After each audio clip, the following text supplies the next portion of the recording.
Donc, bon matin à tous sur cet bel épisode de La Voix des grimpeurs. Donc, en fait, comme je le répète à chaque début d'épisode, le but du podcast, c'est de rassembler la communauté d'escalade dans la province du Québec et qui sait peut-être même à l'international un jour, donc pour les grimpeurs francophones. Donc, si vous ne l'avez pas déjà fait, je le demande tout le temps aussi en début d'épisode, pour nous encourager, en fait, si vous êtes capable de donner un 5 étoiles sur les balados-diffusions, autant que ce soit Spotify, Apple Podcasts, sur le YouTube channel aussi. Ça nous aide beaucoup. Puis le podcast, on le fait par amour du sport. Donc, si vous me connaissez de proche ou de loin, faites-le live, s'il vous plaît. Ça nous donne du gaz, ça nous donne du jus d'amour. Donc, merci beaucoup à tous. Donc, sans plus tarder, je vais commencer avec notre invité, dans le fond, qui est là aujourd'hui avec nous. Donc, Félix Bamroun. Ça va. Exactement, il manquait le quatrième mot.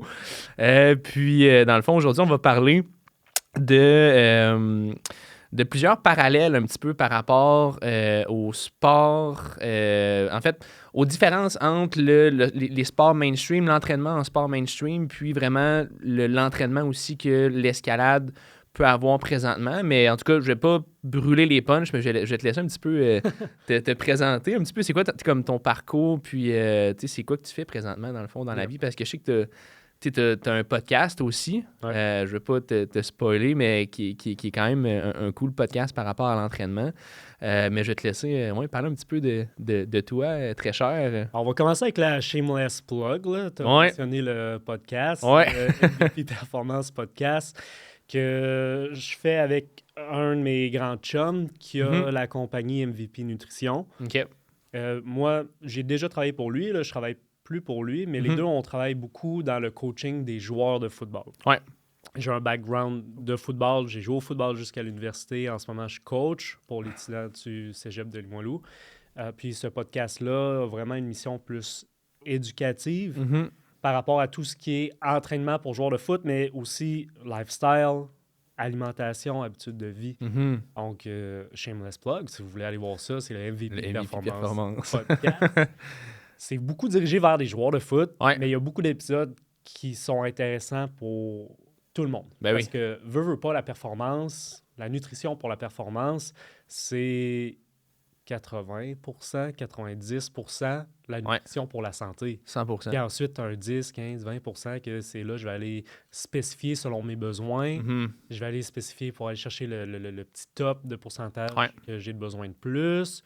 Puis sinon, en coaching... Puis on va en parler tout à l'heure. Moi, en ce moment, je coach énormément de joueurs de football. Mais coacher un grimpeur, coacher un joueur de foot, c'est le même corps, c'est la même physiologie. L'entraînement pour la force, c'est les mêmes principes qui dirigent ça.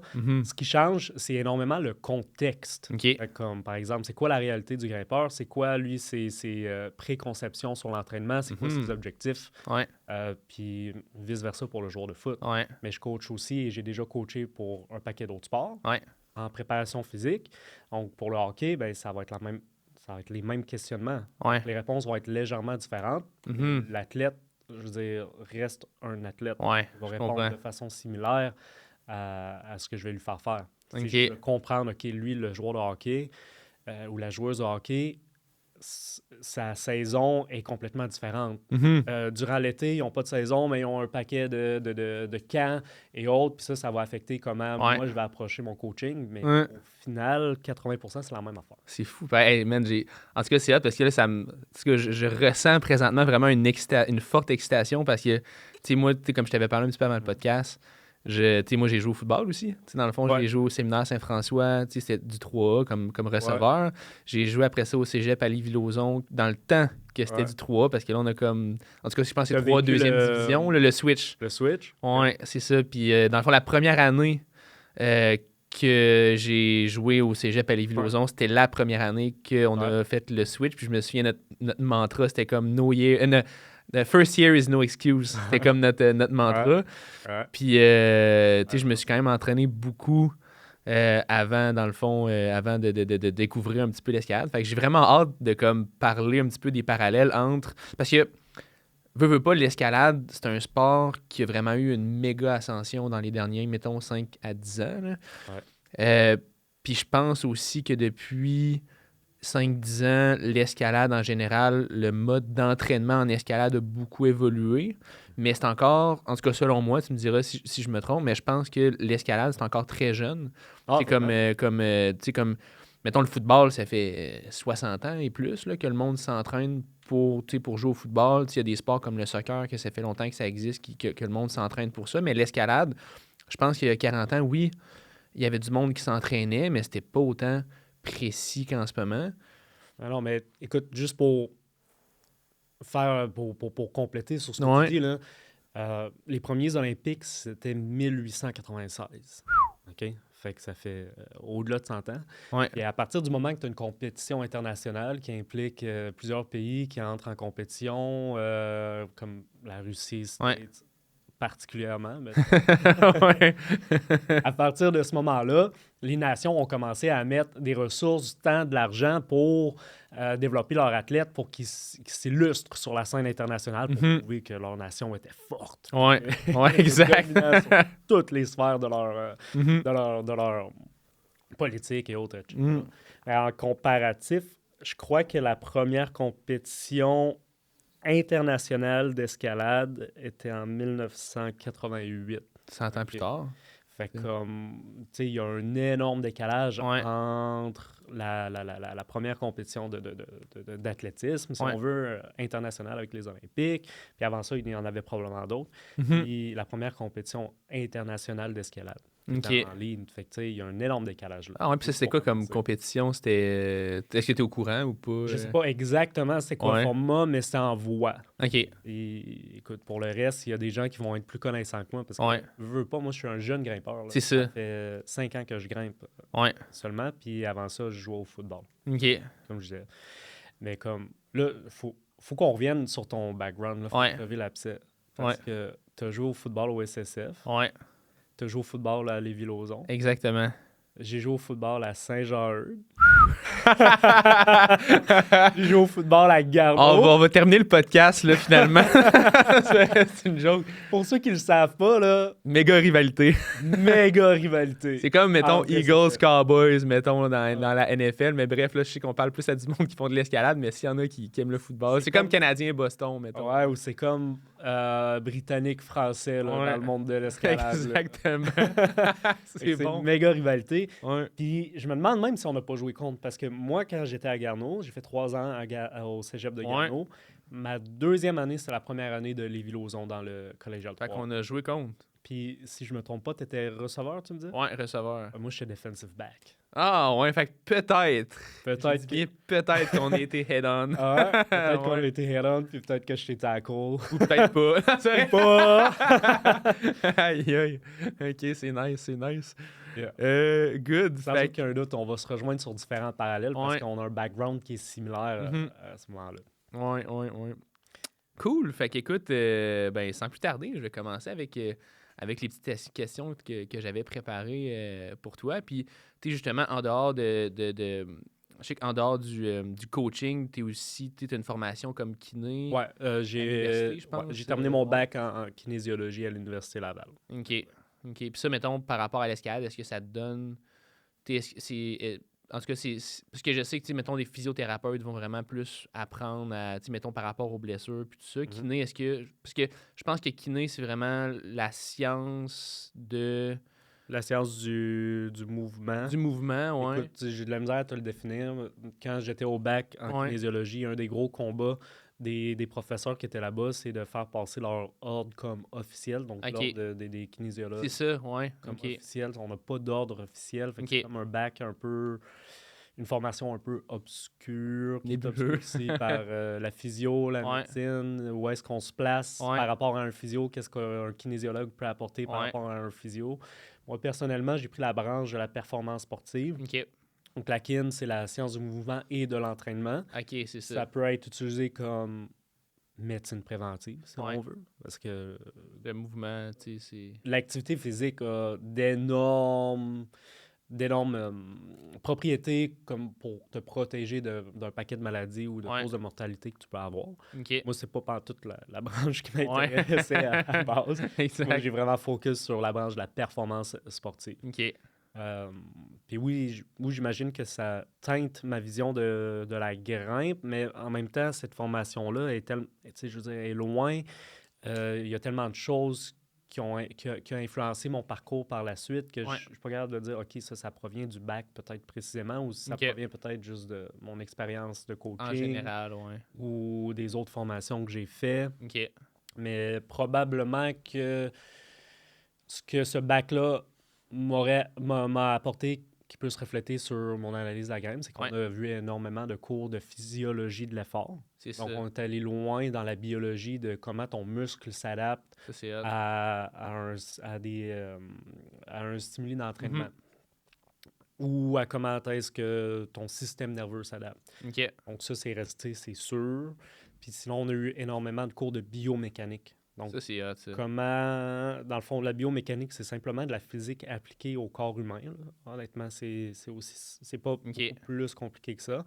Mais on a eu énormément de cours de biomécanique aussi. Donc, ça se reflète peut-être dans ma vision sans même que je m'en rende compte. J'imagine que quand tu vois, mettons, quelqu'un grimper, en tout cas, je sais pas si tu le fais consciemment ou inconsciemment, mais souvent que tu dois avoir certains patterns justement dans la biomécanique du corps humain que tu peux dire, ah, OK, ça, c'est ça, ou ça, c'est ça, ou ça. En tout cas, par rapport à des concepts que...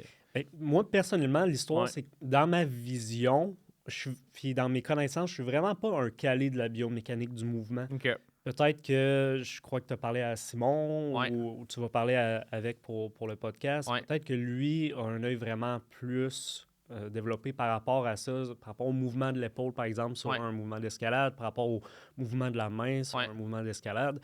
Puis moi, quand je coach, par exemple, un joueur de foot, puis que je veux lui apprendre à être plus efficace sur le terrain avec des mouvements de vitesse et mouvements d'agilité, je suis vraiment loin de la vision biomécanique. OK, place ton pied exactement comme ça. Place ta hanche exactement comme ça. Il y a des coachs qui vont prendre cette approche-là. Moi, j'ai vraiment une approche plus libre, plus axée sur l'exploration du mouvement, plus axée sur la liberté de mouvement. Donc, mon gros moyen de faire progresser techniquement, si on veut, quelqu'un en sprint ou même au football, c'est de le mettre dans un contexte où est-ce qu'il peut essayer des choses par lui-même, puis lui-même trouver quelle solution biomécanique, si on veut, va être la plus efficace. Pour lui. Pour ce contexte-là. Donc, je suis rarement dans « OK, là, il faut exactement que tu sois placé de cette façon-là, etc. Okay. Je suis plus axé sur... Est-ce que tu as réussi la tâche ou non? On amène ça à l'escalade. Est-ce que tu as réussi à stick le move, oui ou non? Puis pour quelle raison tu penses qu'il y a stick? Pour quelle raison tu penses que le move va pas stick? Si le move va pas stick, qu'est-ce qu'il faut que tu essayes de différent? OK, tu essayes quelque chose de différent, ça n'a pas fonctionné. Pourquoi tu penses? Qu'est-ce que tu vas essayer de différent maintenant? Et ainsi de suite. Okay. Je suis plus dans ce type de réflexion-là que de dire « Ah, un talon, il faut absolument... » On est revenu sur le concept de l'escalade. Il faut absolument que mon heel hook, je le fasse en pointant les orteils vers l'extérieur, par exemple. C'est ce qu'on entend le plus souvent. Il faut absolument que lorsque je grimpe, il ne faut pas que mes coudes sortent vers l'extérieur. Il faut que mes hanches soient proches du mur. C'est le genre de truc qu'on entend très, très, très, très souvent. Là. Ou le fameux gainage. Il faut que tu gaines, il faut que tu utilises ton core. Use your core. Utilise ton core. Mais comme... Les premières fois que j'entendais ça quand je grimpais, quand j'ai commencé à grimper au Rock Gym, je suis comme... Pourquoi tu utilises mon core? Je comprends pas. Je vais faire un méga crunch. Je suis comme... Mais je tiens pas plus! Bien rouge comme une tomate. Je pense que c'est juste... À force de se faire dire des choses, les grimpeurs vont répéter ces choses-là. Et comme... Utilise ton core, c'est juste un saying facile à utiliser. Puis quand tu sais pas trop quoi dire, ben, tu default back tout ce que tu as entendu. Tu as entendu ça, puis tu es comme, utilise ton core. Sans vraiment se poser la question. C'est ça. Mais bref, c'est plus, le mot va-tu stick ou non? Qu'est-ce que j'essaie de différent? Puis comme pour revenir sur le talon, fermer la parenthèse, tu peux utiliser ton heel hook d'une multitude de façons. Puis chaque petite subtilité de ton placement de talon, par exemple, ou dans quelle direction tu vas pointer tes orteils, va être mieux applicable à certaines situations ou certains types de problèmes, ou certaines prises, certains angles de mur. Fait que s'il n'y a pas de talon, il n'y a pas de technique de talon universel. Parfait, oui, c'est ça, je comprends. C'est plus comme je suis capable de l'utiliser dans un paquet de situations. C'est plus comme ça que je vois le mouvement. OK. Donc, en escalade, c'est le même principe. Ouais. Je suis vraiment pas un technicien. T'es pas dogmatique, mettons. T'es pas. Vraiment pas. Vraiment pas dogmatique, vraiment pas systématique dans la façon de coacher dans ce que je fais en dehors de l'escalade. Puis ça, c'est sûr, ça se reflète dans la façon que moi, je vois le mouvement ou quand j'essaie d'aider les gens alentour de moi qui grimpent. Là. Cool, j'aime ça. Fait qu'écoute, je pense qu'on aurait pu partir sur une conversation longue sans avoir parlé des questions, mais bref, je vais commencer avec la première question qu'on avait préparée. Fait qu'écoute, quelles sont les majeures différences que tu remarques avec ton œil de coach entre l'entraînement en escalade, qui est quand même assez jeune, puis les autres sports qui sont un petit peu plus mainstream?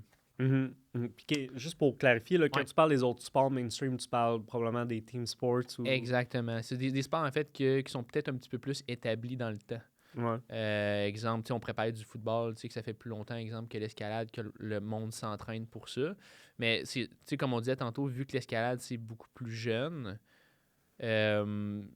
c'est sûr qu'il y a des différences et des ressemblances, peut-être, entre mettons, de la façon dont le monde s'entraîne, mettons, pour d'autres sports, puis l'escalade. Fait que de voir, peut-être, ce serait quoi un petit peu ton point de vue par rapport à ça?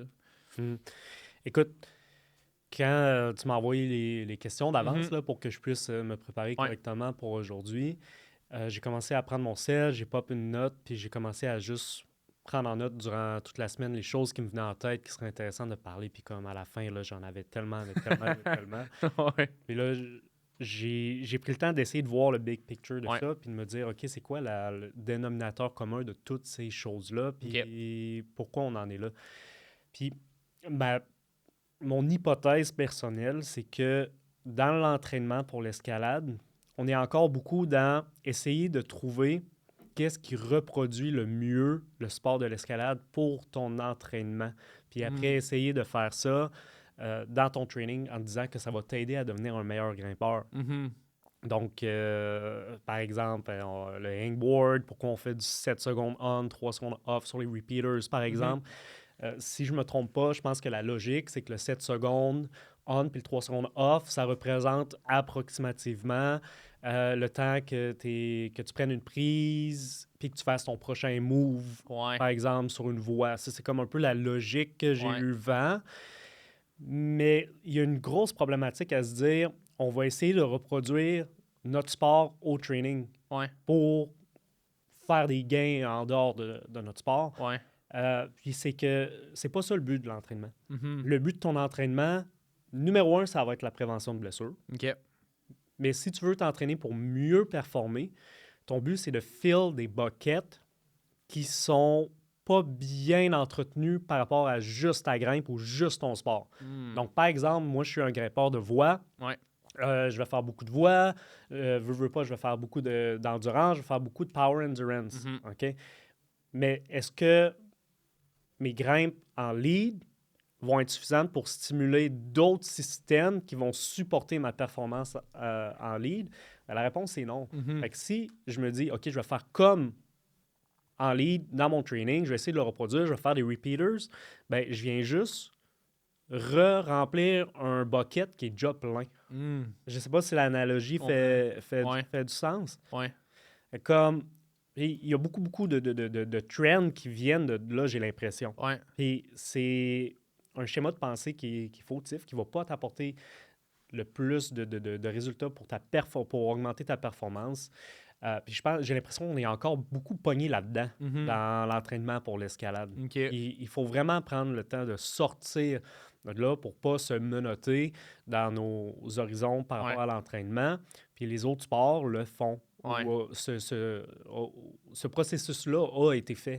C'est ça. A été fait, puis maintenant, on comprend que, par exemple, je m'entraîne au football. J'entraîne un joueur de football en dehors du terrain de foot, donc dans la salle de poids. Bien, je le sais que sur le terrain, il n'y aura pas beaucoup de stimulus pour augmenter sa force max. Non, c'est ça, Parce qu'il va tout le temps être en train de courir, plaquer quelqu'un, faire des mouvements sportifs. Mais on le sait maintenant, établi dans la littérature, établi par l'expérience en coaching, que de travailler sa force max, même si c'est avec une barre, a un gros effet protecteur, donc sur ta prévention de blessures, mais va avoir aussi des gros effets sur ta performance, parce qu'après ça, ça va te permettre d'être plus explosif sur le terrain, d'être plus fort sur le plaqué. En grimpe, il faut avoir un petit peu le même schéma de pensée. C'est-à-dire, qu'est-ce que je peux faire en dehors de ma grimpe qui va supporter ma grimpe, qui va le plus possible prévenir les blessures. Je comprends. Après ça, à partir de là, je pense que si tout le monde comprend ça, on peut branch out vers des méthodes qui vont être plus intéressantes. Puis, je veux dire, on s'en va vers là. Dans le sens, il y a de plus en plus de monde spécialisé, il y a de plus en plus de monde connaissant qui ont des voies importantes dans le monde de l'escalade, comme Lattice, par exemple. Moi, j'aime beaucoup de Power Company Climbing. Je l'écoute aussi. Je veux dire, il y en a, puis ça s'en vient, mais dans l'idée générale du grimpeur, tu regardes comment le monde s'informe, s'entraîne par eux-mêmes. Ils vont beaucoup de feedback à « OK, je veux reproduire l'escalade dans mon training. » C'est ça. Puis, est-ce que tu penses que d'essayer de, tu sais, mettons, on prend l'exemple des repeaters, de reproduire le mouvement, parce que, tu sais, on disait que les repeaters, c'était une reproduction des mouvements en voie, exemple, mais est-ce que reproduire des repeaters, mais avec du poids, ça peut faire en sorte que tu peux devenir plus fort ou meilleur, dans le fond, en voie, ou selon toi, c'est plus intelligent d'utiliser peut-être des exercices qui amènent un plus gros stimuli, peut-être pas hypertrophique, là, mais qui te font prendre plus de masse musculaire pour après ça aller transférer ça sur la voie, ou d'avoir un entraînement vraiment spécifique au mouvement de ton escalade, mais avec un surplus de poids, dans le fond, c'est la meilleure solution. Je sais pas si ma question est quand même assez claire. Ou, Dans le fond, tu te demandes qu'est-ce qui va le mieux complémenter l'entraînement pour le grimpeur de voie. Ou qu'est-ce qui va être le plus efficace pour lui. Ce qu'il faut vraiment comprendre de l'entraînement, c'est que peu importe le sport, on parle de la grimpe précisément, c'est pas parce que tu t'entraînes que tu deviens plus fort, que tu deviens plus endurant dans ton training, que tu vas automatiquement être capable de le transférer sur le mur d'escalade. C'est ça. Puis l'objectif, oui, éventuellement, c'est de transférer tes gains sur le mur, mais ça se fait pas automatiquement.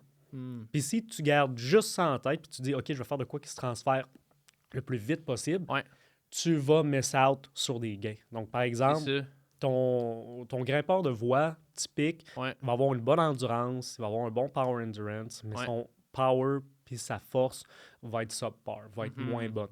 Donc, lui, probablement que le bucket qu'il veut fill, c'est sa force max. Exact. C'est sa force max. Donc là, à ce moment-là, tu sais, tu veux qu'il travaille sa force max. Là, tu te dis quel genre de force max? Mais là, on va parler de la force des doigts, qui est réellement la force des avant-bras qui est transmise au travers des doigts.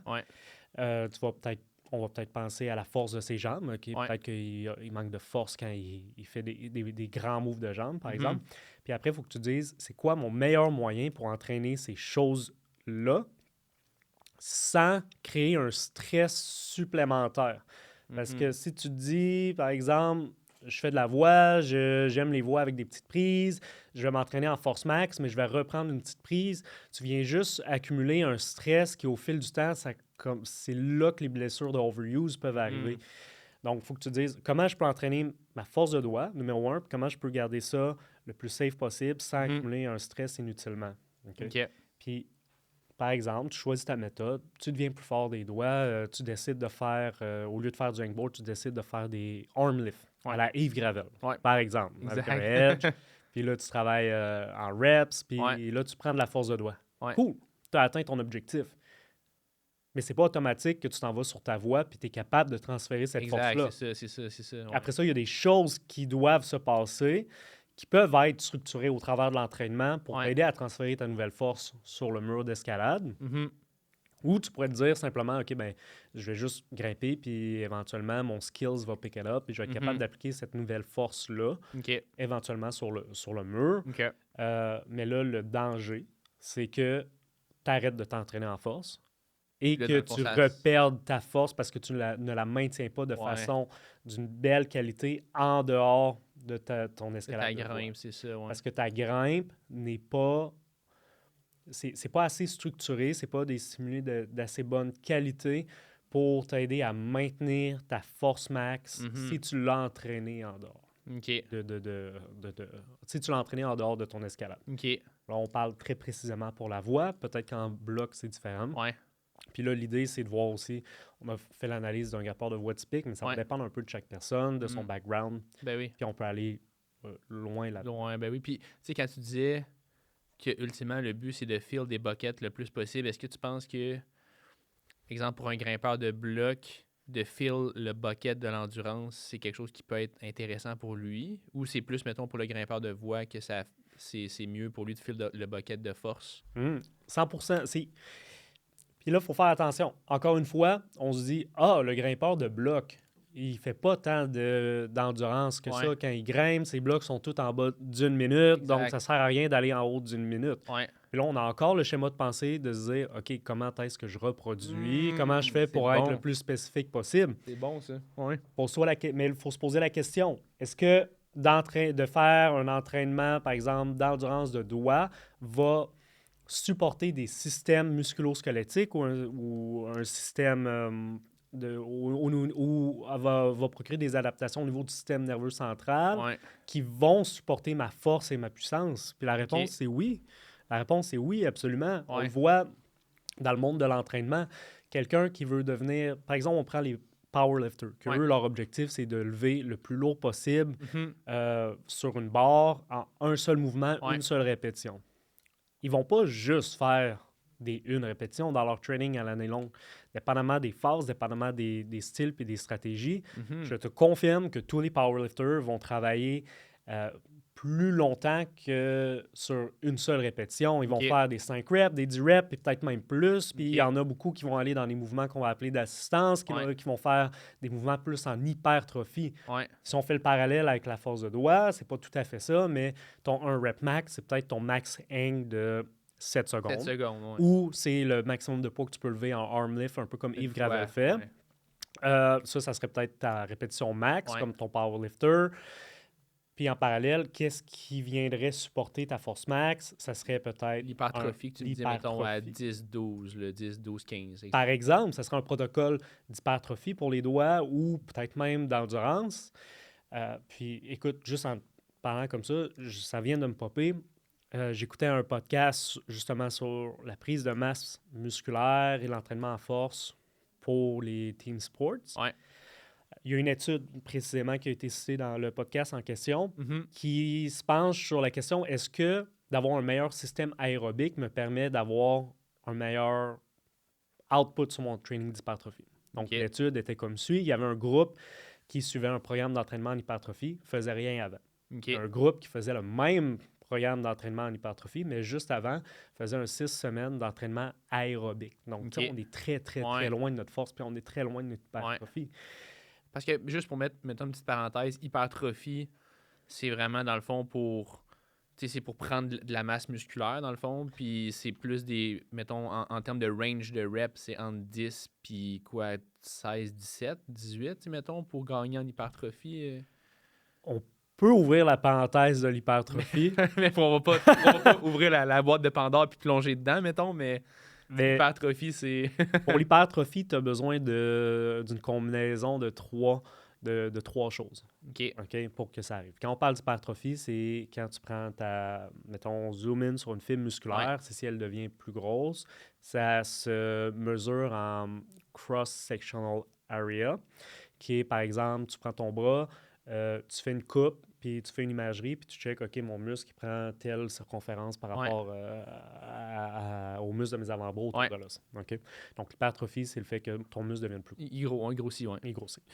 Tu as besoin d'une combinaison de 3 choses. Numéro 1, il te faut assez de nutriments. Okay? Nutriments étant pas juste de la nourriture point, mais il te faut assez de protéines qui vont devenir des acides aminés qui vont t'aider à bâtir tes fibres musculaires. Donc, si tu n'as pas ça, tu ne peux pas avoir d'hypertrophie. OK. Numéro 2, il faut que tu aies une charge sur tes cellules musculaire. Un stimuli. Oui, qui est représenté souvent en tension. Mais bref, ça peut être, c'est bien compris, mais il y a quand même des zones grises dans la physiologie du sport à ce niveau-là. Mais on sait que la tension musculaire, donc par exemple le fait de lever une charge ou le fait de grimper puis d'utiliser très fort mes muscles d'avant-bras pour grimper, va envoyer ces stimuli-là. Puis numéro 3, il faut que tu aies assez de fréquence ou assez de volume de ce stimuli-là. Si ton stimuli est plus fort, tu peux t'en tirer avec un moins gros volume ou une moins grande fréquence. Si ton stimuli est très faible en termes de charge totale, là, il faut que tu augmentes la fréquence pour avoir. Fait qu'il y a moyen de faire de l'hypertrophie, peu importe le nombre de reps. Je comprends bien. Ben, c'est ça. Fait que là, on a ouvert la parenthèse parce que tu vas parler des reps. On ferme la parenthèse. Mais, honnêtement, mettons qu'on est juste dans un contexte de gym, tu peux faire l'hypertrophie en faisant 3-4 reps, puis tu peux avoir de l'hypertrophie en faisant du 30 reps. Là, par exemple, si tu veux pas d'hypertrophie parce que tu es un grimpeur, puis ça, sans aucun doute qu'on va en parler plus tard, puis tu veux pas prendre de poids, mais il y a moyen de moduler les différents paramètres pour prendre la force, mais pas d'hypertrophie. Fait que bref. J'ai hâte de comprendre, j'ai hâte d'ouvrir cette parenthèse. Fait que, mettons, pour revenir à ce qu'on disait, fait que si on fait du aérobic, c'est ça, avant l'hypertrophie. Je reviens sur l'étude. Pour parler du fait que faire de l'endurance peut soutenir ton hypertrophie ou ta force. Puis on va refaire le parallèle après ça avec le grimpeur de bloc pour fermer la boucle. Donc, le deuxième groupe, eux, ont fait un training en aérobie, donc en cardio classique. Donc, ont augmenté leur niveau de fitness général avant de faire le training en hypertrophie. Puis, ont remarqué qu'eux ont eu significativement plus de gains. Parce que leur fitness était plus haut. Puis là, tu te dis, OK, mais pourquoi? Ça n'a pas rapport. L'aérobie n'a pas d'influence sur ta force, sur ton hypertrophie. Mais là, tu te rends compte que ton système aérobique soutient ta récupération. Donc, ta récupération entre tes sets d'entraînement, par exemple. Pour un grimpeur de bloc, avoir un meilleur niveau de fitness, d'endurance générale, lui permet de mieux récupérer entre ses essais sur un bloc, par exemple. Lui permet aussi d'avoir une plus longue journée où est-ce qu'il est capable de maintenir un plus haut output proche de son max. Donc oui, absolument, un grimpeur de bloc aurait avantage à entraîner son endurance. Est-ce qu'il le ferait de la même façon qu'un grimpeur en voie, puis au même degré? Peut-être pas. Mais absolument que de mettre un peu d'eau dans ce bucket-là lui permettrait de soutenir un bucket qui est peut-être plus important pour lui, qui est sa force max puis sa puissance max. Oui, je comprends. Ah, un crime, c'est nice. Puis est-ce que tu dirais que, mettons, la façon d'améliorer le système aérobique pour quelqu'un qui fait du bloc, ça serait de faire de la voie ou ça peut être juste de faire du jogging? Est-ce qu'il faut que le training aérobique fit avec le stimuli qu'on veut faire en hypertrophie après? Ou ça peut être, tu sais, mettons, moi, je m'en vais juste faire une randonnée, mon cardio, mon système aérobique général va être meilleur, donc ça, après ça se transfère plus à l'escalade, ou il faut absolument que ce soit quelque chose qui soit précis, comme faire de la voie, par exemple? Il y a deux composantes majeures aux adaptations suite à un entraînement en cardio, fitness général. Il y a une composante qui va être générale, justement, qui va être la capacité de ton cœur à pomper du sang puis à envoyer de l'oxygène à ton corps un peu partout. Puis il y a une composante qui est locale, dans le sens que si j'entraîne mon endurance de jambes, mes muscles de mes jambes vont avoir des adaptations qui vont être différentes que le reste de mon corps. Ça va passer beaucoup par la densité mitochondrielle. Ou la vascularisation. Le mot. Les mots. Il y a d'autres affaires. Il y a le stockage du glycogène aussi qui va être plus grand. Mais grosso modo, c'est que ton muscle va s'adapter à être prêt à reproduire un effort soutenu ou répété à long terme. Puis ça va se passer localement au muscle qui va être stimulé. Donc, tu as besoin d'un fitness général de base pour grimper, performer, récupérer, c'est sûr. C'est sûr. Si toi, tu es sédentaire, tu fais juste du bloc, le seul moment que tu bouges, c'est quand tu fais ton bloc. Puis sinon, tu es assis sur tes fesses, chez vous, tu télétravailles, puis tu games le soir. Je te garantis que ton système cardiovasculaire de base, il est so-so. Il est so-so. il est so-so. La bonne nouvelle, c'est qu'en escalade, puis même en voie, tu n'as pas besoin d'un système cardiovasculaire si développé que ça. OK. Parce que comparé, mettons, à de la course à pied ou du vélo, le volume total ou l'intensité totale que tes muscles auxquels ils vont travailler est vraiment plus bas. Mm-hmm. Par exemple, tu fais une voie 10 minutes, même si tu es à ton max, oui, tu vas être essoufflé parce que tu as gardé la tension, etc. Oui, tu utilises tes jambes, mais puis tes autres muscles de ton corps, mis à part les avant-bras, à un certain degré, mais ce degré-là est beaucoup, beaucoup plus bas que n'importe quel autre team sport. Sans blague. Et comme c'est pas une stimulation si intéressante au niveau de ton output cardiaque, de ton VO2 max. D'ailleurs, j'ai lu une étude là-dessus cette semaine sur le VO2 max, quelle proportion du VO2 max était utilisée lorsque un grimpeur grimpait une voie en lead. Puis même quand les grimpeurs étaient à leur max, leur cote max, ça dépassait pas le 85% de leur VO2 max. Il y avait un range. Fait que tu étais comme dans le 65 à 85%. Fait comme jamais tu vas stimuler proche de ton output cardiaque maximal. Donc, la bonne nouvelle, c'est que tu n'as pas besoin d'avoir un baseline si haut que ça versus si tu fais un sport d'endurance plus intense, c'est ça. ou même si tu joues au soccer ou si tu joues au football, que là, c'est des stop and go, puis tu cours énormément. Puis par la suite, les adaptations locales, pour un grimpeur, ce qui est vraiment intéressant, c'est ce qui se passe au niveau des avant-bras. Même si on a l'impression de forcer très fort des jambes ou du upper body un peu plus, là, c'est une blague, là. Si on a l'impression de forcer très fort des jambes, par exemple, je veux dire, si tu as un minimum de force, un minimum de fitness, tes jambes, tu vas être correct. Tu vas être correct. Mais, je veux dire, c'est toujours bon d'avoir un peu plus de force. Là. C'est rare de se dire, OK, là, j'ai trop de force, je suis trop fort des jambes.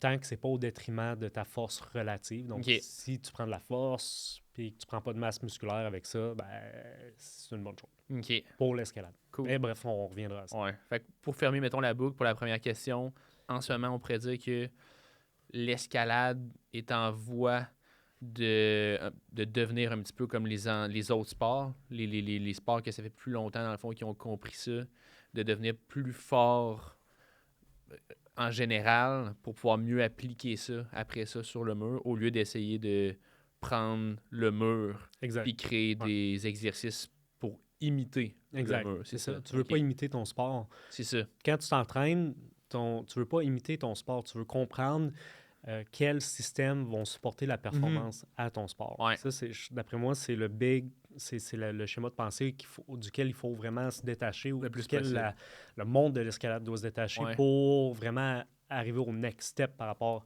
à l'entraînement pour l'escalade. Mais ça se fait, puis je veux dire, moi j'en parle là, mais il y a des entraîneurs qui sont là puis qui pensent. Ils vont dire le contraire, à la limite peut-être. Ou... Qu'est-ce que ça veut dire? Qu'ils vont dire, faut absolument copier dans le fond ce qu'il y a sur le mur pour devenir meilleur. Je pense qu'il y a des acteurs qui poussent le même message qu'ils viennent de véhiculer. Oui, c'est ça, exact, c'est ça. Comme, ça, c'est le thinking, mais après ça, on peut ramener ça à un paquet de trends qu'on voit qui ont été démystifiés dans d'autres sports.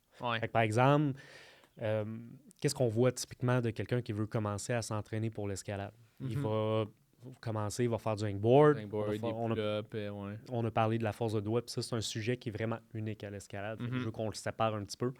Mais il va commencer à faire du hangboard, il va commencer à faire des calisthenics pour entraîner sa force parce qu'il se dit, c'est un sport de force relative. Donc, il va faire des pull-up bodyweight, il va faire des push-ups, il va faire des squats bodyweight. Qu'est-ce qu'il va faire d'autre? Il va peut-être faire du core parce qu'il se dit, parce que son ami il a dit d'utiliser son core quand il a manqué son move sur son projet il y a 2 semaines avant. Fait que là, qu'est-ce qu'il va faire pour son core? Il va faire des sit-ups, il va faire de la planche, il va faire des séries de 250 crunch. Puis il va peut-être finir sa session avec un peu de flexibilité, dans le sens qu'il va faire des stretch statiques parce qu'il a entendu à quelque part que d'être flexible, c'était important pour l'escalade. Puis il a peut-être déjà entendu aussi que de stretch, c'était bien pour la récupération après un effort. Mais tout ce que je viens de te dire, on peut passer rapidement sur chaque point, puis je vais te dire, ben, faire, par exemple, des calisthenics, c'est vraiment pas optimal pour augmenter ta force, pour augmenter ta puissance, pour devenir plus fort, pour devenir un meilleur grimpeur. Puis il y a des façons de le faire qui vont être vraiment meilleures. Mais plus rapide, oui. Plus rapide, plus intéressante, plus efficace. Mais ça, je veux dire, ça fait très longtemps qu'on le sait. Oui. On dirait que ça s'est pas rendu c'est ça. à l'escalade. Ouais. Je dis pas qu'il n'y a pas de valeur à faire du bodyweight training. Ouais. Je dis pas qu'il n'y a pas moyen d'utiliser juste ton bodyweight puis prendre un certain degré de force. Mais c'est pas ce que je vois quand je rentre au délire et que je vois le monde s'entraîner. Exact, c'est ça. Ou même ce que j'entends du monde dans ma perception de ce que le monde font pour s'entraîner, pour performer. Ben oui, parce que le stimuli, à la limite, dans des calisthenics, en tout cas, là, on va pas rentrer là-dedans trop, mais c'est sûr que le stimuli que tu vas amener sur tes muscles et tout ça, sur du calisthenics, ça va être moins... Tu sais, peut-être que le stimuli va être pas... En tout cas, sera pas assez efficace, dans le fond, pour avoir un résultat plus rapide, comme, mettons, quand tu pousses des poids ou whatever. On a parlé rapidement tout à l'heure de ce qu'il fallait pour l'hypertrophie. Ce qu'il faut pour de la force, c'est différent. Il va y avoir un certain overlap, dans le sens que tu peux t'entraîner pour de la force et tu vas avoir tu vas prendre la masse musculaire. Et il y a moyen de séparer les deux si on comprend bien ce que tu as besoin de faire pour prendre la force. Pour prendre la force, tu as besoin de faire un mouvement puis avoir un output avec une charge, si on veut, élevée. Mais la charge élevée n'est pas nécessairement déterminée par la charge externe que tu bouges. Okay?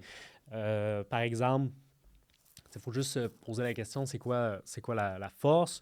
D'un point de vue physique, ça va être la masse que tu vas bouger multipliée par son accélération.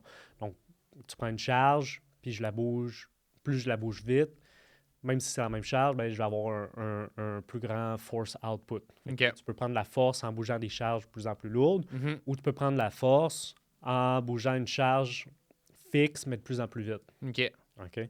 Donc, puis ça va amener ça va être ton stimuli de force. Ton stimuli de force. Puis après ça, il faut que tu aies un minimum de fréquence, parce que je veux dire, si je fais ça une fois par mois, ben, mon corps n'aura pas de raison de s'adapter et de devenir plus fort. Il faut que tu aies un minimum de fréquence, mais il faut surtout que tu aies une intensité qui est haute. Body weight, c'est tough d'aller chercher. C'est ça. C'est tough d'utiliser ta masse fois ton accélération. Cependant, tu peux faire des choses qui vont t'aider à prendre la force, peut-être, ou de la puissance, peut-être plus. Puis, par exemple, ça serait de faire de la pliométrie.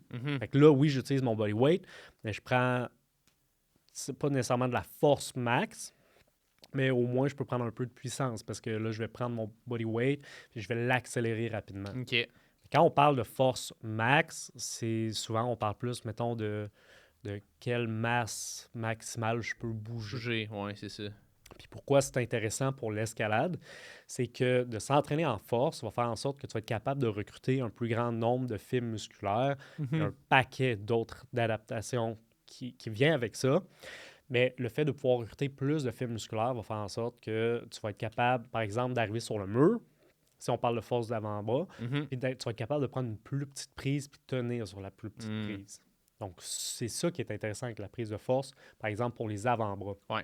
OK? Pour le reste de ton corps, c'est hyper intéressant aussi.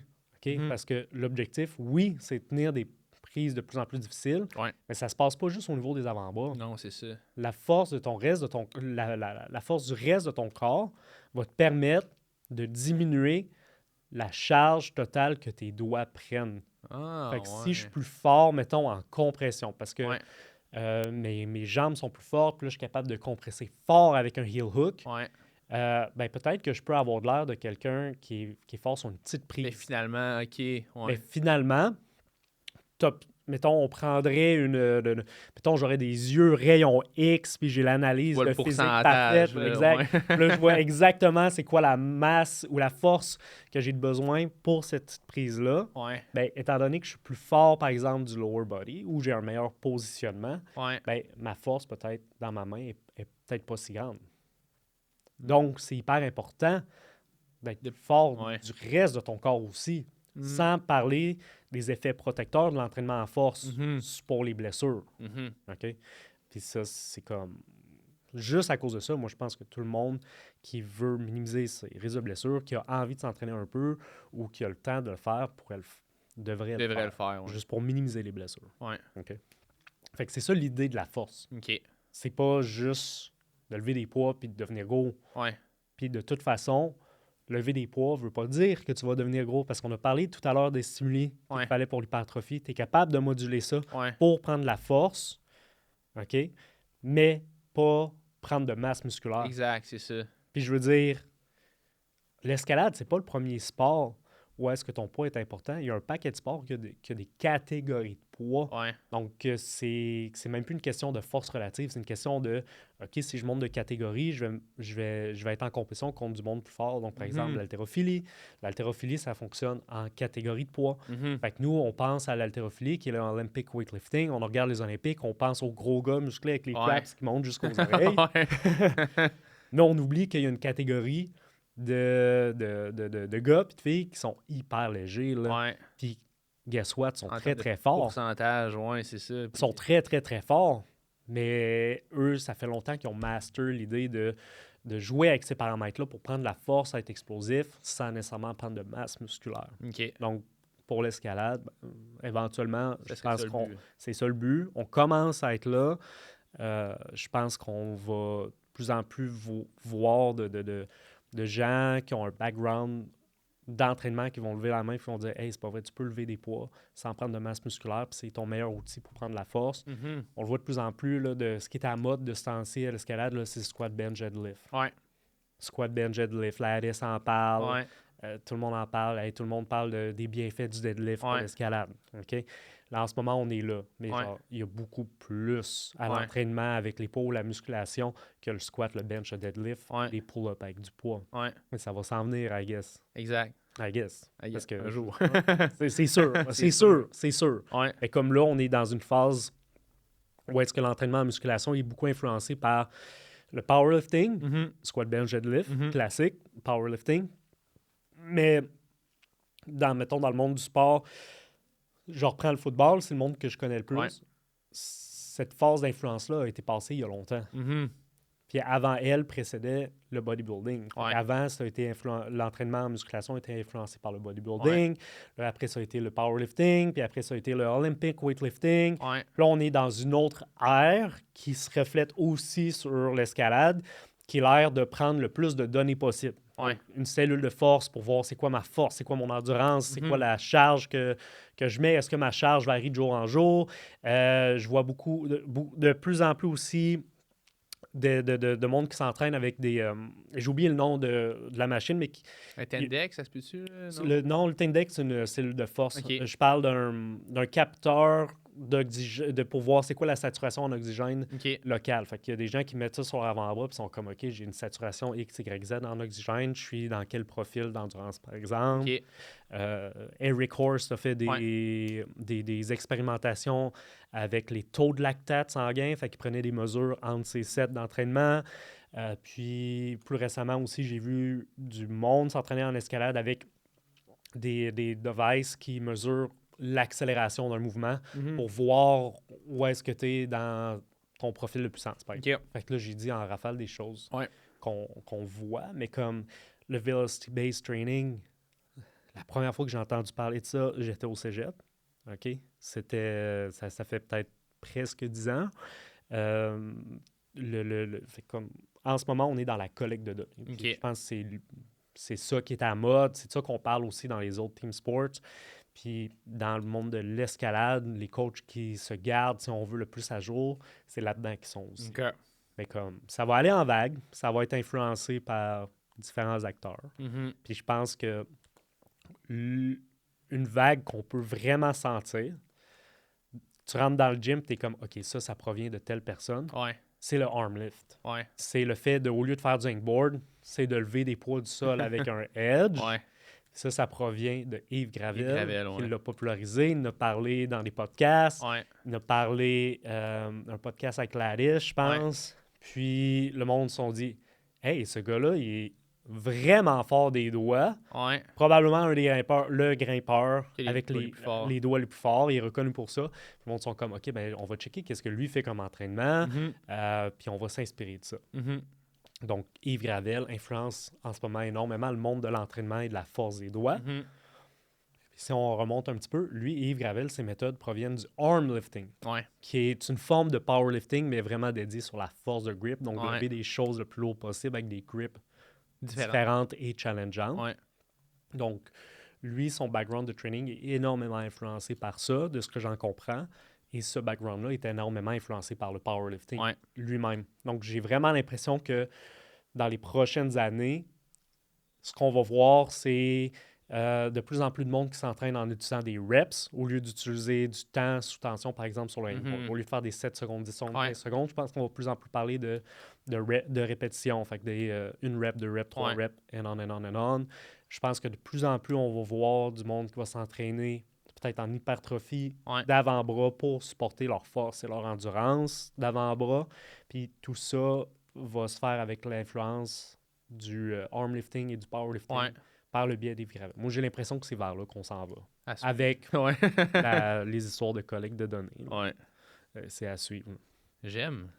Crime. On a élaboré en mots tadine. On a dévié. Je vais passer à la deuxième question. On a dévié pas mal. C'est correct. Quelqu'un veut commencer à s'entraîner en escalade et devenir un meilleur athlète en général. Par où on commence pour trouver son baseline? Parce que, tu veux pas, ça peut être difficile de savoir où c'est que tu es, puis dans le fond, c'est quoi qu'il faut que tu améliores. Puis ensuite, comment on fait pour se fixer des objectifs pour le futur à partir de là? On y a touché un petit peu tout à l'heure là, avec les buckets. Ouais.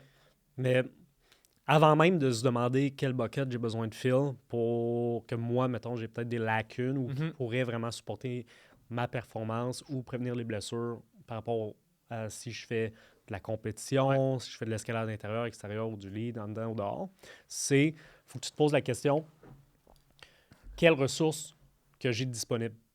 Comment de temps que je peux allouer à l'entraînement par semaine, par session, puis est-ce que ça te tente? Puis est-ce que j'ai accès à un gym? Est-ce que j'ai accès ou est-ce que je vais m'entraîner, par exemple, au délire quand je vais aller grimper? Il faut que tu te poses ces questions-là avant tout. Parce qu'on a parlé un peu dans le coaching, dans l'histoire de coaching tout à l'heure, que ce soit un joueur de foot, un grimpeur, que je coach, un joueur de hockey. Mon but, c'est de comprendre son contexte, puis de l'aider dans son contexte. Puis le facteur numéro 1, vu dans la littérature aussi, donc ça a été étudié, c'est pas juste moi en tant que coach, c'est backé par la littérature. Facteur numéro 1 qui va prédire si tu as des résultats ou non avec ton entraînement, c'est ton adhérence à ton training plan. Peu importe quel type de plan.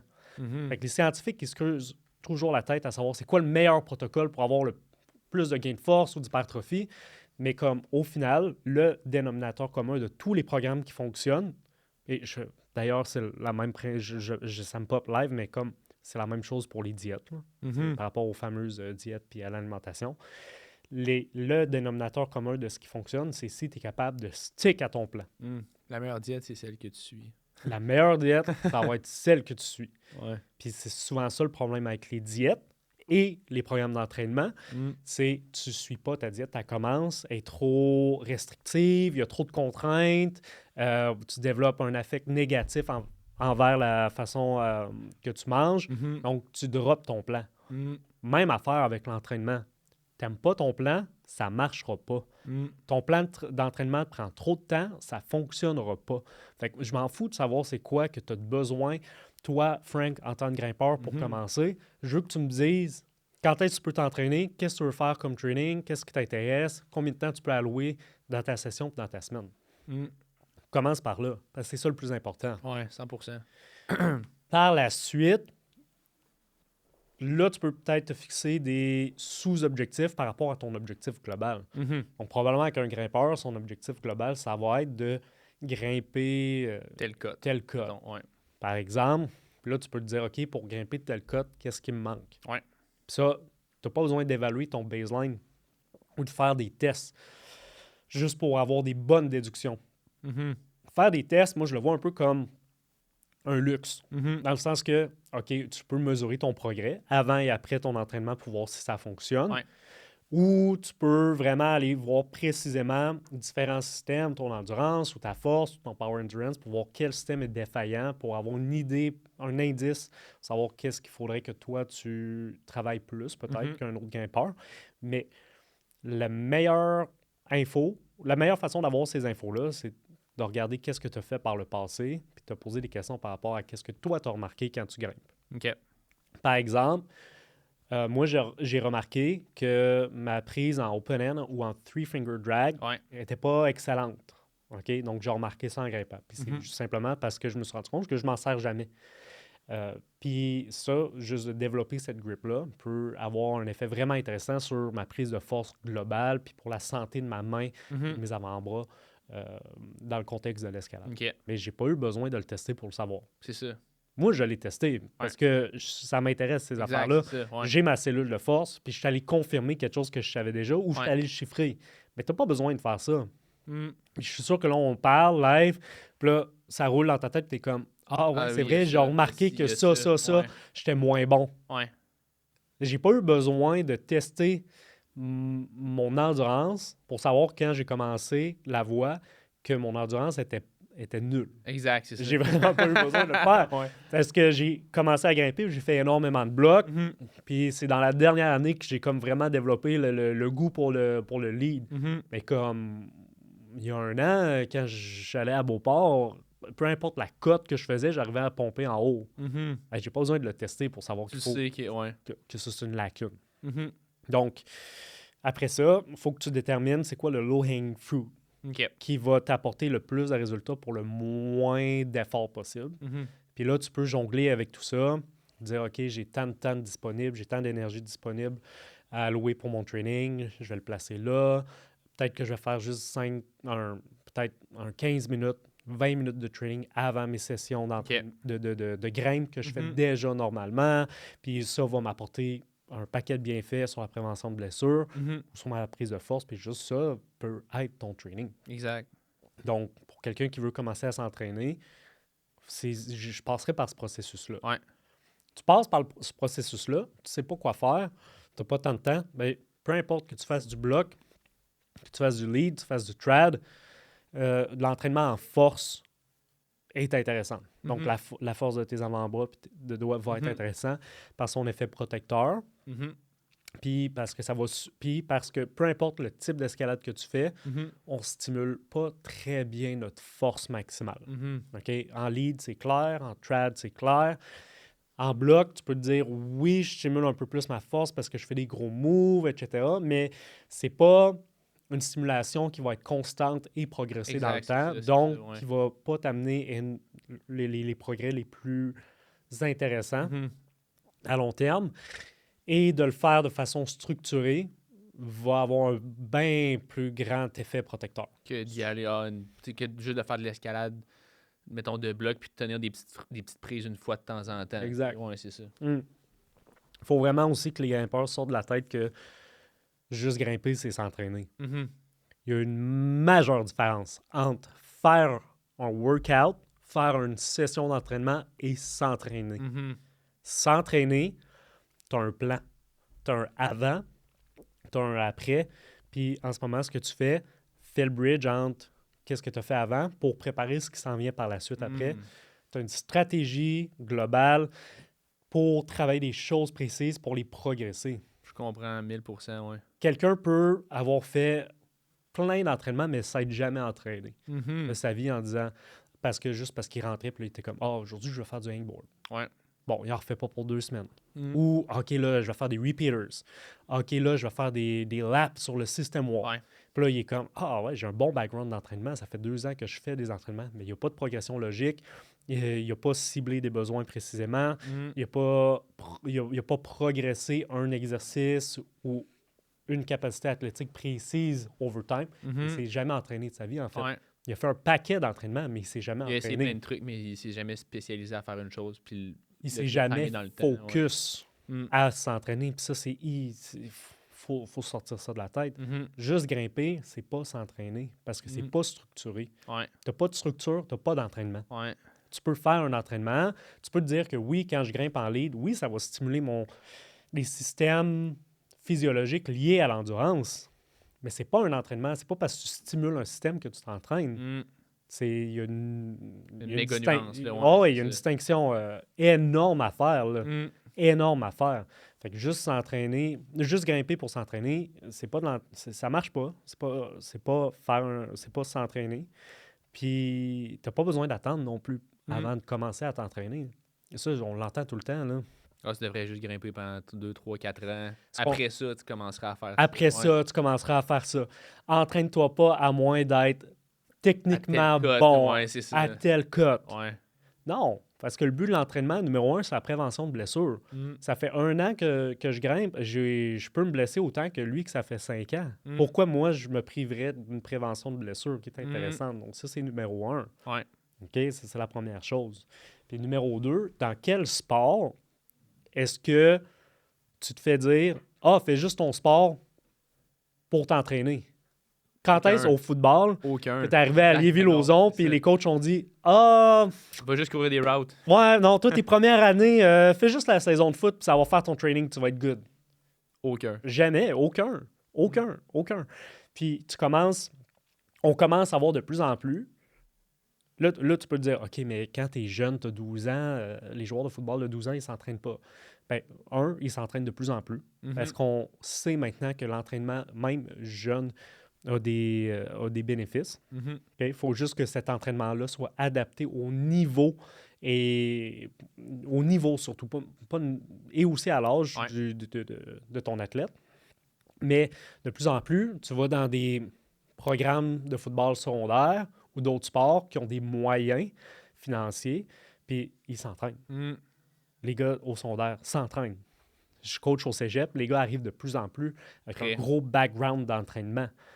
Puis c'est juste une question de ressources financières, là, honnêtement. Là. Puis maintenant, on le sait que c'est bénéfique, mais comme un grimpeur, même si tu commences à grimper à 24 ans, comme moi j'ai fait, bien, de commencer à m'entraîner en parallèle à ça, il peut avoir des bénéfices. Il faut juste que cet entraînement-là soit adapté à mon niveau, mon expérience.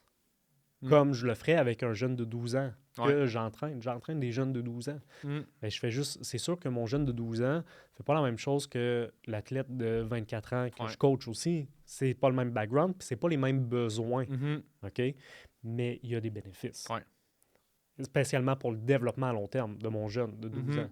Ben, moi, je suis un grimpeur. Je veux me développer à long terme. Sur 10 ans, j'ai une vision sur plus que la prochaine saison. L'entraînement va me permettre de diminuer mon risque de blessure puis de me développer à long terme sans peut-être frapper un mur ou rencontrer des problèmes plus tard. Puis honnêtement, la raison peut-être qu'on va entendre souvent, c'est pourquoi on devrait éviter l'entraînement ou faire du hangboard quand on est des jeunes grimpeurs. Dans le sens, ça fait 1 an que je grimpe, je ne devrais pas faire de hangboard. Si on se dit « Hey, tu vas te blesser, c'est trop intense ». Quand est-ce que tu as entendu quelqu'un te dire « Hey, je me suis blessé en faisant du hangboard » versus combien de gars ou de filles que tu as entendu dire « Hey, je me suis blessé une poulie parce que j'ai essayé un bloc trop dur ». Tout le temps. Exact, c'est ça. Le monde, il se blesse pas en s'entraînant, il se blesse en faisant des blocs trop durs. Mais guess what? L'entraînement peut préparer tes doigts à ces moves-là qui vont être plus durs. Là où est-ce qu'il ne faut pas se planter, c'est qu'il ne faut pas stacker les stresseurs communs comme on a parlé un peu plus tôt. Fait que si, par exemple, tu fais du minimal hedge, c'est très, très, très stressant pour tes doigts. Puis qu'après ça, toi, tu fais juste des voies à l'intérieur que c'est des micro-prises. Là, c'est exact. Là, ça s'en vient contre-productif. Mais comme je te dis, le monde, il se blesse pas en s'entraînant. C'est plus rare. Oui, ça arrive. Tu t'entraînes tout proche, tu peux te blesser. Mais le monde va bien plus se blesser en grimpant, en se disant « Ah, je fais juste grimper parce que des fois, tu progresses vite, puis tes tissus sont mal préparés peut-être à faire le bloc, ou peut-être que tu t'es pas échauffé correctement, que c'est quelque chose qu'on n'a pas parlé encore, mais comme l'échauffement pour la prévention de blessures, là, c'est comme la chose numéro 1 que tu devrais faire. Là. Fait que, bref. J'ai pris une autre tangente, là. C'est sans fin. Non, c'est sans fin. J'aime ça. Mais je pense qu'on a répondu quand même à la question là, de comment trouver son baseline puis tout ça. Ben, quelqu'un qui veut commencer à s'entraîner, moi, je dirais, commence par structurer ce que tu fais juste avant de grimper. Parce qu'en t'échauffant, tu peux faire d'une pierre deux coups, tu peux avoir un stimuli d'entraînement qui est intéressant. Donc, faire un peu de force de doigt, ça te prend 15 minutes. Ouais. Tu vas progresser overtime. Tu peux le structurer pour continuer de progresser overtime et ça va t'échauffer. Donc, c'est comme juste un petit 15 minutes d'investi avant tes sessions pour quelqu'un qui commence. Tu fais ça pendant un an si tu n'as pas envie de mettre plus de temps dans ton training par la suite. Puis ça va être très efficace. Fait que c'est pas, quand on parle d'entraînement, c'est pas de se faire une planification à 5 jours semaine. Ça peut être des choses vraiment simples. Puis il ne faut pas oublier que de toute façon, ce qui va te faire devenir meilleur en grimpe, c'est de grimper pour de vrai. Mais ça ne veut pas dire que tu vas bien stimuler ta force, ton endurance, ton power endurance, puis les autres choses qui vont supporter ta performance. 100%. J'aime. La prochaine. Écoute, dans ton podcast MVP Performance, tu abordes beaucoup le sujet de la nutrition. En escalade, ce sujet-là, on ne se le cachera pas, c'est quand même très mitigé. Parce que c'est un strength to weight ratio. Est-ce que tu dirais que les grimpeurs devraient voir différemment ça des autres sports, vu que, justement, exemple au foot, souvent, ça va être quasiment bien vu pour un joueur de prendre 10, 15, 20 livres. Moi, je me souviens quand je jouais, plus que tu étais lourd, plus que ça voulait dire que tu étais fort, mais en escalade, en ce moment, c'est quasiment le contraire. Le monde veut être quasiment le plus skinny possible pour performer le plus possible. Pas tout le monde, mais c'est l'idée générale qu'on entend. C'est un sujet qu'on parle beaucoup. Fait que, comment tu vois ça, toi, dans le fond, l'escalade par rapport aux autres sports? Par rapport au poids, je trouve que les grimpeurs sont très soucieux et conscients de leur poids. OK? La première chose, c'est qu'en compétition, on va commencer par la compétition parce que c'est là que la haute performance est focusée en ce moment. Il n'y a pas de catégorie de poids. On check le UFC, on check One Championship, on check la boxe. Il y a des catégories de poids. Donc, c'est un enjeu qui est majeur. Ça apporte son lot de défis puis son lot de problèmes aussi qui sont propres à ces sports-là. Mais nous, en tant que grimpeur de compétition peut-être, tu n'as pas à te soucier de ça du tout. OK? Fait que toi, Frank, par exemple, tu fais de la compétition, que tu pèses 170 ou 180, tu ne vas pas changer de catégorie. Ça ne va pas changer la compétition à laquelle tu vas participer. OK? Là où est-ce que je pense que les grimpeurs sont trop sur leur poids, c'est qu'ils se disent, schéma de pensée fautif, qu'en étant le plus léger possible, donc juste en regardant le poids sur lequel tu mets sur la balance, tu vas être capable d'avoir un meilleur ratio de force par rapport à ton body weight. Puis c'est vrai que c'est un sport où est-ce que ton strength to weight ratio est important. C'est ça qui va déterminer si tu vas être capable de tenir des plus petites prises, faire des moves plus loin, énorme. C'est facile de le comprendre. C'est vrai. Mais c'est pas une relation linéaire dans le sens, OK, je prends 5 livres de poids, peu importe, donc je suis vraiment moins fort. OK? De plus en plus, le narratif qu'on entend des grimpeurs de haut niveau, OK, qui ont vécu c'est peut-être des situations plus difficiles psychologiquement par rapport à comment ils se voyaient, par rapport à leur image corporelle, si on veut, ou par rapport à leur poids, c'est que, hey, c'était vraiment malsain, je m'alimentais mal, je récupérais mal. Là, j'ai commencé à me détacher de mon poids sur la balance, j'ai commencé à mieux manger, j'ai commencé à mieux récupérer, mon énergie était meilleure, mon focus était meilleur, et donc ma performance était meilleure, même si j'ai peut-être pris 5-10 livres. OK? Donc, d'une part, si ton focus pour ton poids t'apporte une sous-alimentation et une récupération sous-optimale, c'est sûr que tu ne pourras pas performer à ton max. C'est vrai. Puis là, on a parlé de l'hypertrophie tout à l'heure, puis de la prise de masse musculaire. Les grimpeurs ont peur de prendre de la masse musculaire. OK? Surtout au niveau des jambes. OK? Mais comme, t'entraîner ne va pas vouloir dire que tu vas prendre de la masse musculaire. OK? Tu peux le moduler. Un training bien fait, tu vas moduler ça, tu vas faire attention. Tu vas faire attention aux 3 facteurs par rapport à l'hypertrophie qu'on a parlé tout à l'heure. Tu ne prendras pas de masse musculaire, mais tu vas peut-être prendre la force. OK? Ça, c'est numéro 1. Numéro 2, peut-être que de prendre un peu de masse musculaire va faire en sorte que, oui, je passe de 170 à 180, mais j'ai pris 10 livres de poids, mais peut-être que j'ai pris 30 livres de force, associé au fait que je récupère mieux ou j'ai plus de masse musculaire. C'est ça. Et de toute façon, tu te dis, mais mes avant-bras, c'est une petite masse musculaire, c'est pas proportionnel à la force du reste de mon corps, puis c'est peut-être ce que les grimpeurs se disent. C'est comme, je veux dire, OK, peut-être que c'est vrai, mais si tu es vraiment déficient en force et en masse musculaire au niveau de tes épaules, tes lats, ton dos, le reste de ton corps, ben, tu n'as pas accès à la force du reste de ton corps qui va diminuer la charge que tu vas mettre sur ta petite prise, comme on disait tout à l'heure. Les rayons X. Exact. Fait que peut-être que tu prends 5 livres de masse musculaire, OK, parce que tu t'alimentes mieux, tu récupères mieux. Fait que là-dedans, t'es peut-être juste mieux hydraté aussi. Parce que ton poids, c'est un paquet d'affaires. C'est pas juste de la masse musculaire, c'est pas juste de la masse grasse. Tu as du poids en eau aussi qui est énormément déterminé par si tu es bien hydraté. Peut-être que tu prends 5 livres de masse, mais qui font en sorte que tu prends 20 livres de force. Exact, c'est ça. C'est comme ça que je peux l'imager le mieux possible. Puis, c'est plus facile de prendre 30 livres de force que de perdre comme 10-15 livres de gras ou si on s'entend. Je veux dire, probablement. Puis il faut faire attention au discours qu'on a. Parce que dans l'optimisation de la performance, au football et dans les sports auxquels que je coach, oui, on est soucieux de notre composition. Je suis soucieux de la composition corporelle des athlètes que je coach aussi. Si j'ai un receveur qu'il y a un taux de pourcentage de gras trop élevé, c'est du dead weight. Je coach un sprinter qui a un taux de pourcentage de gras trop élevé, c'est du dead weight. Mais c'est de voir c'est quelle proportion de cette masse-là est vraiment trop élevée. Pas aller à l'extrême, pas juste focus là-dessus. Il y a d'autres choses qui embarquent en ligne de compte. Puis, c'est de se dire, OK, si je veux lean it down, si je veux perdre la masse grasse, quel effort je vais devoir réellement mettre puis à quel coût ça va venir. OK? Pour un athlète professionnel, c'est pas la même réponse que pour ton athlète récréatif. Vraiment pas. Vraiment, vraiment, vraiment pas. C'est pas les mêmes enjeux non plus. Non, exact. C'est un monde qui est différent. Mais bon.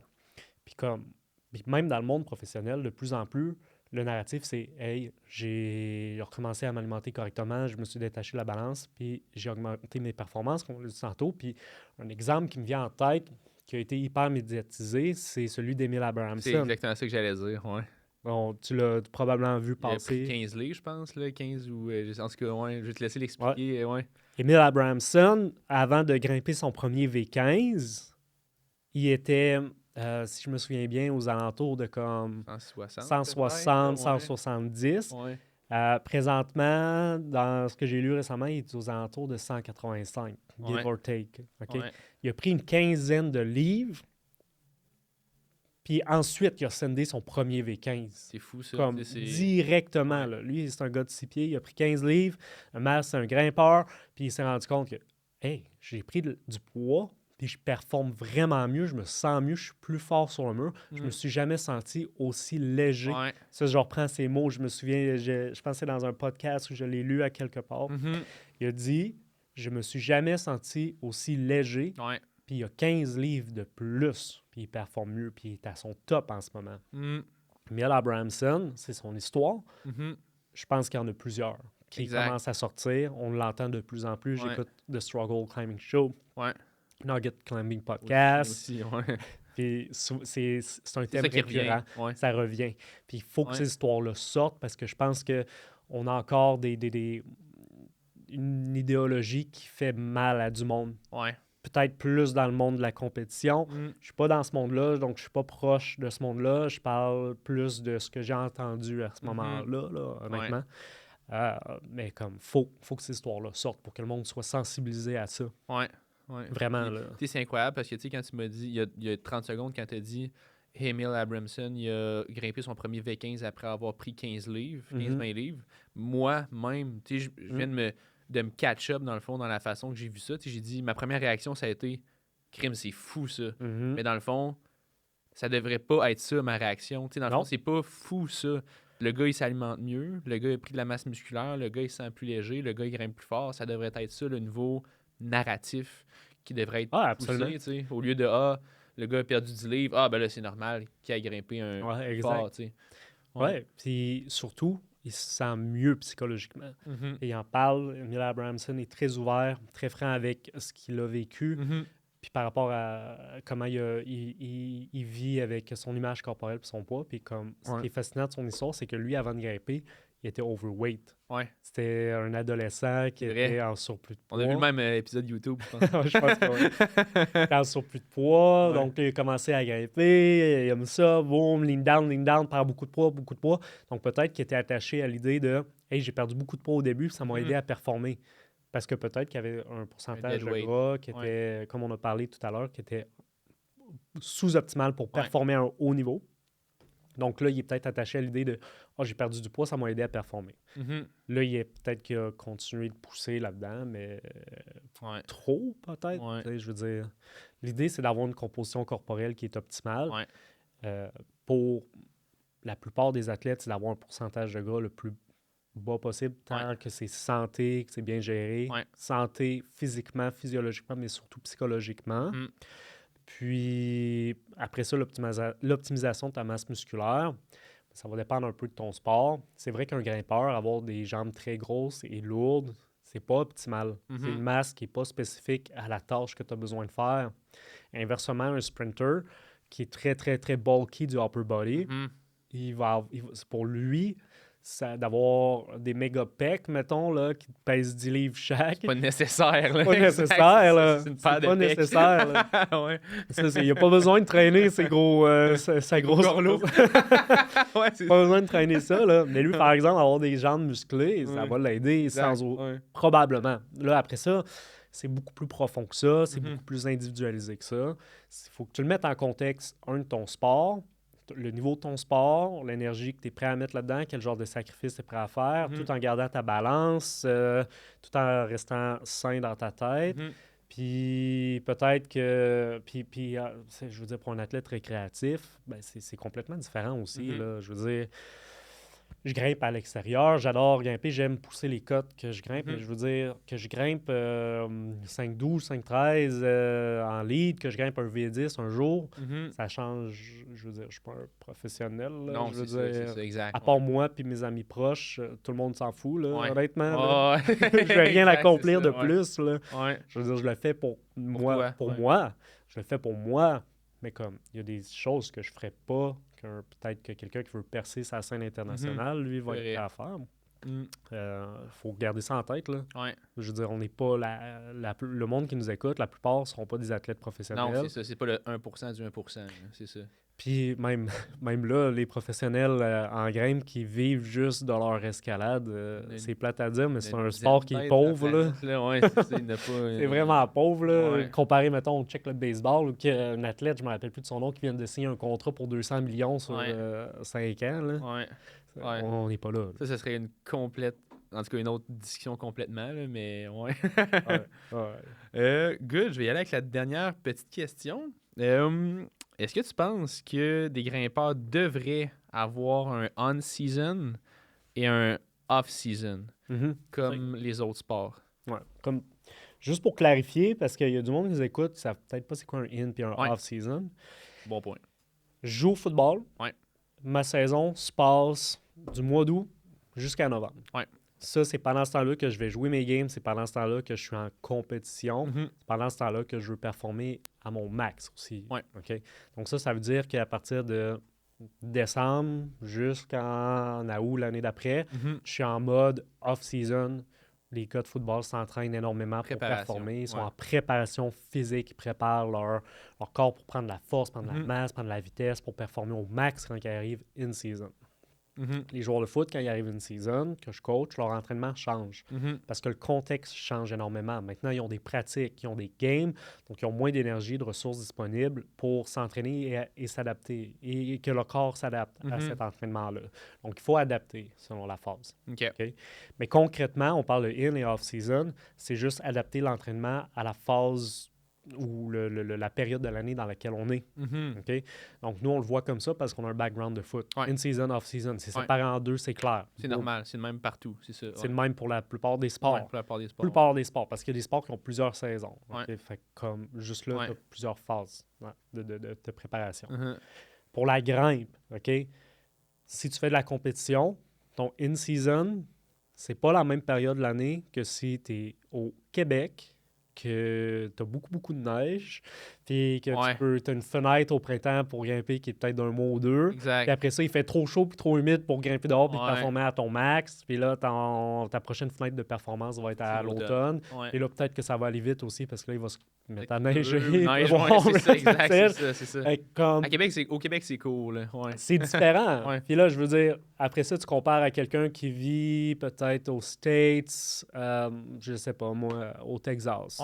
En Californie, sa saison, ben, il peut probablement grimper à l'année longue, mais il ne pourra pas performer à son max à l'année longue. Fait que c'est juste une question de contexte. Okay? Le monde qui nous écoute, je pense que c'est la plupart des Québécois. Je pense que pour eux, ça peut être vraiment intéressant, pour nous, ça peut être vraiment intéressant de modifier ton entraînement si toi, tu te dis, par exemple, Frank, je sais que toi, c'est de grimper dehors qui t'intéresse. Donc, tu peux cibler une période dans l'année où est-ce que tu vas mettre tes ressources puis prioriser la grimpe à l'extérieur, la performance à l'extérieur. OK. Ultimement, tu pourrais grimper à l'extérieur de avril jusqu'à novembre. C'est long, c'est beaucoup, beaucoup de mois. Tu t'es entraîné tout l'hiver pour prendre la force, mars, prendre l'endurance, puis que tu arrives, ou à partir du moment que tu grimpes dehors, tu arrêtes d'entraîner ces choses-là, tu vas perdre ces acquis-là.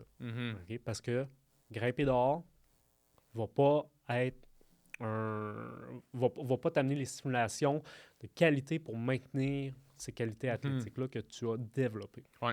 Donc, ça peut être intéressant. Peut-être juste maintien. Ça peut être quelque chose de très, très, très, très simple qui te demande très peu d'énergie. Ça peut être juste de structurer ton warm-up avant de grimper dehors. Peut-être que tu t'échauffes chez vous en faisant un peu de doigts, en faisant des lifts. Ça va maintenir ta force. Tu vas peut-être même prendre un peu de force. Là, après ça, tu vas embarquer dans ton auto, tu vas aller au Mont-Wright, tu vas aller à Stoneham, tu vas aller à ton crack proche de chez vous. Puis tu vas pouvoir commencer à grimper, puis tes doigts vont déjà être prééchauffés. Donc, c'est peut-être juste de structurer ça différemment. Ça va dépendre de ton contexte et de toi, ce que tu veux. Moi, honnêtement, comment je le sépare, c'est il y a une saison au printemps, une saison à l'automne. C'est plate, mais l'été, au Québec, c'est très humide. C'est vraiment dur de performer au max pour la grimpe extérieure. Fait que là, moi, cet été, je ne l'ai pas fait l'an passé. Puis je pense que ça a été une erreur, d'ailleurs, dans mon développement personnel. Parce que je pensais pouvoir grimper dehors puis que ça allait être suffisant. OK, suffisant pour les stimuli. Je pensais que ça allait être suffisant. Honnêtement, je pensais vraiment que j'allais pouvoir grimper dehors tout l'été puis que ça allait être correct de cette façon-là puis que j'allais complémenter avec un peu de training chez nous puis que j'allais garder mon niveau de cette façon-là. Mais là, on est un peu à la merci de la météo. Puis la saison passée, ça a été tough. Là. Il y a eu beaucoup de pluie. J'ai pas tant grimpé dehors que ça. Pas autant que j'aurais voulu, du moins. Fait que là, je suis arrivé à l'automne, quand il a recommencé à avoir des conditions plus intéressantes. Et puis, j'étais pas aussi fort, j'étais pas aussi performant que je l'étais au printemps. Fait que là, moi, comment je le séparais de façon stratégique, c'est laisse-toi un bloc in-season, si on veut, où tu es plus en mode maintien, que tu priorises la grimpe extérieure au printemps. Quand il commence à faire trop chaud. Ben, tu sais, au-delà de donner des dates et des mois, mais c'est parce que ta saison va varier énormément d'année en année. Surtout au Québec. C'est plate, mais comme, je me rappelle, il y a un été, il y a un printemps, il y a 2 ou 3 ans, ça a commencé hyper tôt, puis ça a duré 2 mois de temps, puis les conditions étaient malades. Fait comme, profites-en, là, reste en maintien pendant tout ce temps-là. Mais le minimum que tu as besoin pour maintenir tes acquis et rester performant et prévenir les blessures. Ça peut être différent pour le contexte de chacun. Puis quand il va commencer à faire trop chaud, trop humide, là, peut-être retombe un peu plus en mode entraînement, gain. OK, là, je commence une progression qui va m'amener à l'automne. Peut-être que je peux prendre un peu de force, un peu de power endurance. Ou peut-être même, plus intéressant que ça, j'ai ciblé 2-3 projets sur lesquels je veux vraiment m'améliorer puis que je veux vraiment sender à l'automne. Fait que là, par exemple, Frank, tu aurais ciblé un bloc, puis ça aurait été un bloc de style power endurance. Ou tu t'es rendu compte que tu as juste fait de la force, tu n'as jamais fait de lead ou tu n'aimes pas faire la voix, il te manque peut-être d'endurance. Fait que là, c'est peut-être le temps d'en faire un peu plus pour que tu arrives à l'automne, c'est prime, boum, tu as plus de chances de sender ton projet, par exemple. Moi, c'est plus comme ça que je le séparais. Puis l'hiver serait une autre période. Fait que tu sais, moi, je vois vraiment, au Québec, je le vois vraiment comme, tu as le printemps, ta première saison, qui est intéressante pour grimper dehors. Ouais. Après ça, tu as l'été, il fait trop chaud, entraîne-toi, fais des gains. Ou fais du volume, à la limite dehors un petit peu aussi. Ben, faire pas trop difficile, juste pour le plaisir de grimper sur du caillou. T'entraîner, on a dit juste grimper pour s'entraîner, ça fonctionne pas. Ouais. Mais tu peux structurer ta grimpe pour que ça devienne un entraînement. Fait que tu peux structurer la façon que tu vas grimper des blocs à l'intérieur, par exemple, ou sur le kilter ou des voies, pour avoir un gain précis. Tu peux le faire à l'extérieur aussi. Là. Puis il y a beaucoup de monde qui sont chanceux, qui vivent dans des places où est-ce qu'ils peuvent grimper à l'extérieur 12 mois par année, qui vont s'entraîner dehors. Par exemple, j'ai grimpé à Romney cet été. J'ai croisé un monsieur, un local crusher, là, quand le monsieur avait les cheveux gris, il avait probablement... 70. Non, pas 70, c'était clairement un papa. Et lui, il faisait des voies en ligne, mais comme c'était structuré par rapport à son training. Il y avait, mettons, un volume à faire. Il était en dessous de sa cote, faisait des voies qu'il connaissait bien. Mais comme tu peux t'entraîner en allant grimper dehors. Puis la bonne nouvelle, c'est que s'il fait trop chaud pour performer à ton max, mais tu peux quand même grimper. Ben oui, c'est ça. Dehors, puis ça va être beaucoup plus intéressant à mes yeux aussi parce que le terrain va dicter aussi un peu les adaptations que tu vas avoir. Fait que tu grimpes dehors, une slab, un overhang, un steep, type de prise en bloc, traverse, etc. Tout ça apporte un skill set qui est différent. Donc, si tu peux, le plus possible, grimper dehors pour ton training, ça va être bien plus intéressant. Si toi, ton but, c'est de performer en grimpe extérieure, là, c'est sûr. Québec, c'est juste qu'on ne peut pas faire ça. Fait qu'on faut default à des moyens qui sont moins intéressants. Il y a la question d'accès. Est-ce que j'ai un crack proche aussi? Oui, aussi. Donc, bref, oui, tu peux totalement t'entraîner puis dire j'ai une partie de mon training que je vais aller faire dehors, même s'il fait vraiment chaud, c'est pas grave, je suis en mode training, donc je vais faire autre chose.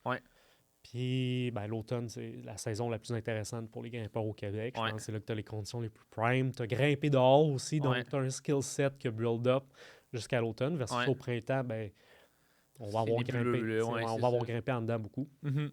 Donc l'automne, c'est comme là où c'est le best. Tu mets tout ton cash, puis c'est là que tu fais tes projets. Exact. Après ça, tu termines la saison en novembre. Aussi, il y en a des crinqués, comme j'ai vu les Turgeons qui grimpaient, je pense, en décembre, une voie. Il neigeait. Il a fait une voie 5-14. Sanat. C'est ça.